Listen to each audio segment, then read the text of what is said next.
So first question I want to ask, walk me through that goal at the end of the half. What did you see on an opportunity and how important was it to get right before halftime? Okay, well, honestly, I had someone man-marking me the whole time, so I knew our only opportunity was going to be from a cross and finish, and Reagan made the run out wide, and I knew I had to get in and get a touch on it because that was going to be like one of the only opportunities we had because they were on us. And then how did that kind of carry momentum into halftime, and how you were able to carry that through to the victory and punch the ticket to state? It made us realize, like, okay, guys, we're in it.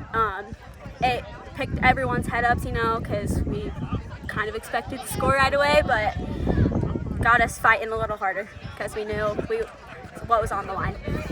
Talk about that second half. You guys, got that goal right at the end of the first half, and then just pretty much locked it down for the entire second half. Just kind of talk about, what was said in the locker room and how you guys were able to do that. Yeah. So at halftime, we kind of talked about like they're gonna come out and give it their all. They want it just as bad as we do. So we knew we had a lockdown on defense. We had to man mark their two midfielders in the middle, and we had to possess to attack the goal because otherwise we weren't gonna be able to get anything through. So yeah.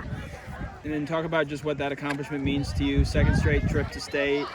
What that accomplishment. Yeah, it's super awesome. This team is so deserving. I mean, we show up to practice every single morning and work super hard, and it was the result we wanted. And now we are going to go get that title at state. So yeah. Yeah, talk about that. You were such a big member of the team last year.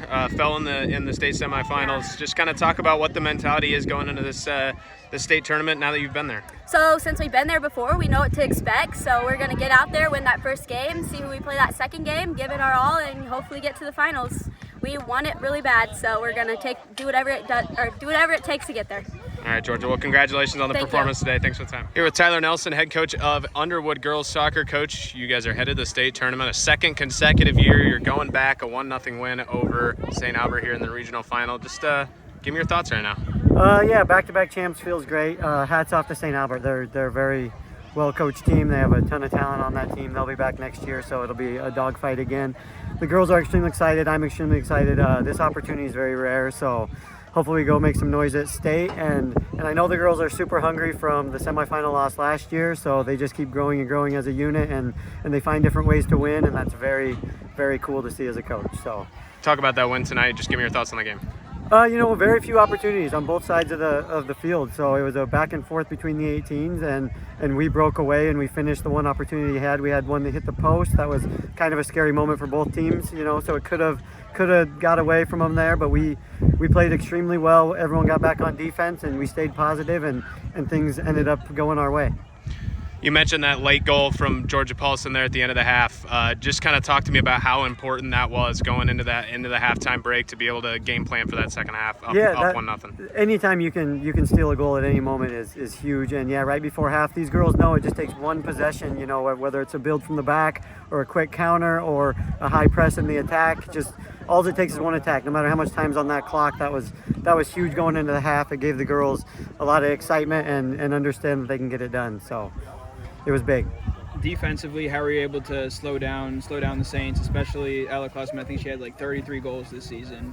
This team's just a really good unit. They've played together for a long time, so I can't really take credit for that. They know where each other are going to be, and they communicate really well, and they just love one another, and it makes them play harder for each other, and it's enjoyable soccer. So I really am going to enjoy this tonight. And then just the consistency that the program has had over the last 2 years, again, making that second straight trip, what would you attribute that consistency to? That's definitely hard work, and I'm not going to take credit for the hard work these girls put in before they got in high school, and the hard work their parents put in, their club coaches. Their parents were probably their coach, growing up, so I'm not going to take credit for the hard work they put in, but that is definitely why they're here and why we're here, is all the hard work that it takes from everyone in the community. So very proud of this group. You mentioned that state semifinal loss to Des Moines Christian last year. You're headed back now. A lot of the same players. What's kind of the mentality going into next week? Focused, and discipline. We've been focused and disciplined all year, so I don't think this group is going to change our philosophy now, and that's going to hopefully carry us through and bring that state title home for Underwood. But time will tell. All right, Coach. Well, congratulations on the win tonight. Thanks for the time. Yeah, thanks, guys.